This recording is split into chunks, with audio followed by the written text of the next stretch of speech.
ಗುರುಭ್ಯೋ ನಮಃ. ನಮಸ್ಕಾರ ವೀಕ್ಷಕರೇ, ನಾನು ನಿಮ್ಮ ಗುರುಜಿ ಮಹೇಶ್ ಭಟ್. ಇವತ್ತು 3ನೇ ತಾರೀಕು ಕೇತುಗ್ರಸ್ತ ಚಂದ್ರಗ್ರಹಣ ಇದೆ. ಇದರ ಸ್ಪರ್ಶಕಾಲ 3 ಗಂಟೆ 2 ನಿಮಿಷ ಮಧ್ಯಾಹ್ನ, ಮಧ್ಯಕಾಲ 5 ಗಂಟೆ 4 ನಿಮಿಷ ಸಾಯಂಕಾಲ, ಮೋಕ್ಷಕಾಲ 6 ಗಂಟೆ 48 ನಿಮಿಷ. ಈ ಒಂದು ಶುಭ ಗಳಿಗೆಯಲ್ಲಿ ಕೆಲವೊಂದು ರಾಶಿಗಳಿಗೆ ಶುಭ ಇರುತ್ತೆ ಮತ್ತು ಕೆಲವೊಂದು ರಾಶಿಗಳಿಗೆ ಅಶುಭ. ಹಾಗೆಯೇ ಪೂರ್ವಾಷಾಢ ನಕ್ಷತ್ರ ಮತ್ತು ಸಿಂಹ ರಾಶಿಯವರಿಗೆ ದೊಡ್ಡ ಪ್ರಮಾಣದಲ್ಲಿ ಏನಾದರೂ ಒಂದು ಕಂಟಕ ಇದೆ ಅಂತ ಹೇಳ್ಬೋದು. ಹಾಗೆಯೇ ಶುಭ ತರುವಂಥ ರಾಶಿಗಳು ಯಾವುದು ಅಂತ ಹೇಳಿದ್ರೆ ಮಿಥುನ, ತುಲಾ, ವೃಶ್ಚಿಕ ಮತ್ತು ಮೀನ.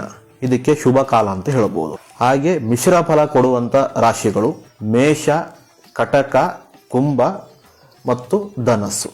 ಅಶುಭ ಫಲ ಕೊಡುವಂಥ ರಾಶಿಗಳು ವೃಷಭ, ಸಿಂಹ, ಕನ್ಯಾ ಮತ್ತು ಮಕರ. ಈ ಗ್ರಹಣದ ವಿಚಾರದಿಂದ ಈ ಒಂದು ಕೆಲವು ರಾಶಿಗಳಿಗೆ ಅಶುಭ, ಮಿಶ್ರ ಮತ್ತು ಶುಭ ಫಲಗಳು ನೀಡುತ್ತವೆ. ಧನ್ಯವಾದಗಳು.